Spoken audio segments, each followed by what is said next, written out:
In 2011, we were joined by Ian Watson on this programme, who talked about the work of Shed Happens. Let's relive that lively conversation together. What was the inspiration for all this? Where did it all begin? Probably that I've run the big truck driving school for the last 23 years of my life, and sitting beside an Aussie bloke one-on-one for 8 to 10 hours, one contact hours, you get to hear the heart of a man. And an Aussie bloke is a one-on-one bloke, and Shed has emerged, and we just let a man tell his story. There's a lot of blokes that support me and work with me, and that's... Do you think it really strikes into Aussie men, this openness and this straight to the shoulder stuff? Without a doubt.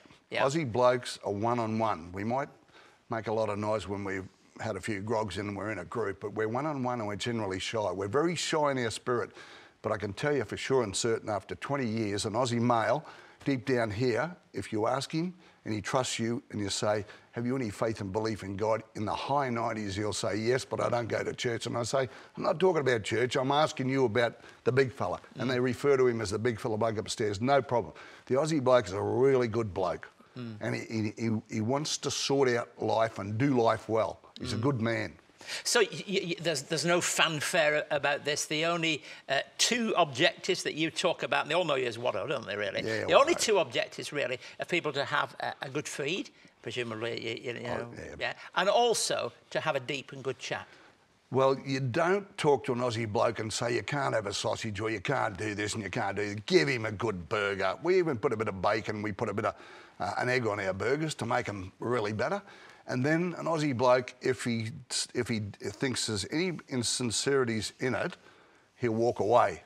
But if he knows that it's for real and he's not going to be judged or criticised, he'll go deep into his heart. I think Aussie men can go deeper into their hearts than the Aussie women. That's a big one, mate. Look, one of the things you've said is really that you ask that direct question, what's your battle, what's your issue?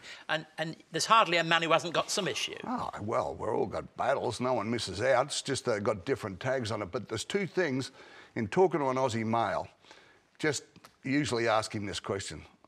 You can say, what's your special interest? That's the best question. And let him talk about something other than work and then listen to him. And then when you get some trust there, you just say, what's your battle? And shut up and listen to him. And he'll talk. If an Aussie male thinks that he can help another bloke, he'll get out the front in front of 100, 200 blokes and he'll bear from the deepest part of his soul to help and encourage another man out of trouble. Ian, listening is important to you, and we obviously don't want to relate to anybody, but if that answer to the question, what is your battle, what would be one of the highest things that people would say? Isolation, loneliness, broken relationships. Aussie men, we want to love a woman and we want to be loved by a woman, but we've been conned into this lust is love. And we struggle once we've broken a relationship and we haven't worried about marriage and all these things because we said it wasn't relevant. Then the heart aches and then the game goes on and they can't see their kids and they get big legal bills and all those sort of things. So isolation, loneliness, and then we hide and we work harder, we go into addictions and it can be any excuse. And then we go, and then we say we're aggressive. No, we go into passivity and then we come back. You and I are not 18 anymore. Is this Shed Night older men? Who's there? Let me just try and picture it in my mind. All ages. My grandson's 13. Every opportunity he comes to Shed Night with his father. Boys will sit and listen to men's stories and they don't need any directional. They'll sit there with their dads and they listen to it and they love it. There's two young groups that go up in Brisbane there. They're under 25. They call it Man Night. They do it once a month and they're brutal with their honesty and openness. And just recently, Year 12 students at Grace Lutheran College up there, because those boys come to Shed Night and they're exposed to the stories of men, they've actually they've done 2 Shed lunches where they do a sausage and a Coke, a can, a drink. They give them 10 minutes to get there, 10-minute interview with a past student and 10-minute interview with a student and 10 minutes to get back. And I think that's the real secret. Our young men want reality and we're sick and tired of sitting back and being told how to do life, whereas we can actually learn life, men, from each other. So it's pretty good when the young blokes are there. There is a touch, a contact point with what I'm going to talk about in a few minutes. I'm going to talk about confession. That's a very religious word. But in a way, Some of that happens, doesn't it? Oh, Keith, if I'm talking to an Aussie bloke in my truck or whatever, I'd say, look, spill your guts. Get this junk out of your system. Get it all sorted out so you can become the fair dinkum real deal bloke you've been created to be. That's James 5:16. Confess your sins one to another so you may be healed. That's a promise. That's an absolute. Blokes can do that. Blokes, when he knows he's had a battle, he'll get it out and he'll put it out there, and he wants to get on with life. No problem with confession. And there's a thing about a group of blokes sitting there listening to a bloke publicly confess, and you've got to get a lot of that. Get those sex sins and get them out there. And every part of that confession that we're part of in some part of our life, man, we're healed. There's a corporate healing. It's a bit sad in this day and age. We've got all this secrecy and all this sort of stuff and this private confession. Man, there's an absolute principle of confession and healing. And Aussie men want to take it up, no strings attached. Now, look, I know that you have some kind of visions for the future, don't you, for our country and in terms of this. But, Keith, the big dream for me is... Yeah, tell us about that vision. The big dream is every stadium in Australia, I mean every big stadium, 300,000 men. Guest speaker? No.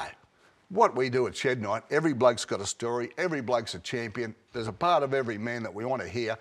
One night we could have 300,000 men throughout Australia, simulcast. We could change the face of the world in manhood. We can change men. We can do the stuff. We want to love women. We want to respect women. We want to do stuff. We can be better fathers. We can have less suicides, less blokes going into these rehabs and things like that, because our identity is who we are, not the junk and stuff that the society puts on us. And that's my dream. Do you think that younger men have greater challenges today? Yeah, too right they do, because I think we've over-feminised our educational system. There's too much of our present-day society where a very minority part of our beautiful womanhood want to do all the directional part of life. Direction and nurture are for men too. Too many of the older blokes thought it was all we had to make the rules directional. But when women want to do all the directional, Aussie men just shut the gate and go passive and walk away. But when you get the good balance of direction and nurture, then a bloke can put his son on his knee and say, "You're my boy and I'm well pleased, I love you." And he could also say, "Step up to the plate. Come on, it's time to be real." We have to take leadership in our rightful way to love and respect women in our country, and leaders to lead. Do you think that there is mentoring going on whenever you have your shed night? So not formal, not official, but it's going on. Aussie blokes, we don't want formality, we want reality. And there's every Aussie male from little to old, we all need the affirmation of another man. And you do that by looking at seeing someone who you look to and aspire to. And you're either leading or following in manhood. At any given time, Keith, someone's looking at you and they're inspiring to be like you. We've got a big responsibility. Men be men. Girls, let we men be men.